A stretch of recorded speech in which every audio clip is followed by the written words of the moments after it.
आज हम बात करेंगे उत्तर प्रदेश के कानपुर की सीसामऊ विधानसभा सीट पर होने वाले उपचुनाव की, जहां सियासी पारा चढ़ा हुआ है। जैसे जैसे विधानसभा उपचुनाव की तारीखें नजदीक आ रही हैं, कानपुर की सीसामऊ सीट पर राजनीतिक गतिविधियां तेज होती जा रही हैं। यह सीट अब एक महत्वपूर्ण चुनावी मैदान बन चुकी है। यहाँ सत्तारूढ़ बीजेपी और विपक्षी सपा के बीच सीधी टक्कर की संभावना है।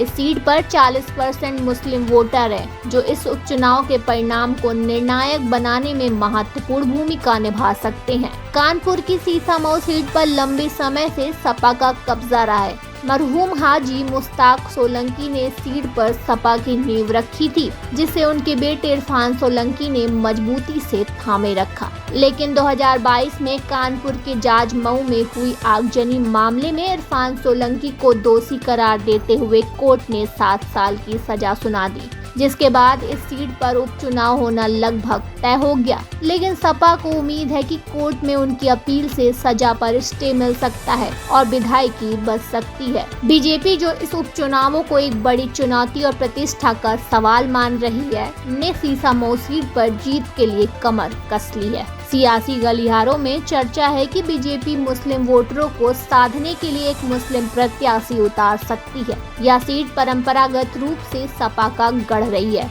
लेकिन बीजेपी यहां नए समीकरण बनाकर बाजी पलटने की तैयारी में है। पार्टी कार्यकर्ताओं को हर बूथ पर 2 घंटे का नियमित प्रवास करने के निर्देश दिए गए हैं, ताकि चुनावी माहौल बीजेपी के पक्ष में तय हो सके। इस बीच सपा ने इरफान सोलंकी की पत्नी नसीम सोलंकी को उम्मीदवार बनाने का ऐलान किया है, जबकि बीजेपी अभी अपने उम्मीदवारों के नाम पर मंथन कर रही है। सीसामऊ सीट पर मुस्लिम वोटर हमेशा से ही बीजेपी के खिलाफ रहे हैं। ऐसे में बीजेपी के सामने इस बार एक बड़ी चुनौती है। क्या बीजेपी मुस्लिम प्रत्याशी उतारकर सपा के गढ़ में सेंध लगा पाएगी, या सपा एक बार फिर से सीट पर अपना परचम लहराएगी? तो उत्तर प्रदेश की इस चुनावी जंग में कौन किस पर भारी पड़ेगा, इसका फैसला तो आने वाले समय में ही होगा। लेकिन इतना तय है कि कानपुर की सीसामऊ सीट इस बार भी राजनीतिक चर्चाओं का केंद्र बनी रहेगी।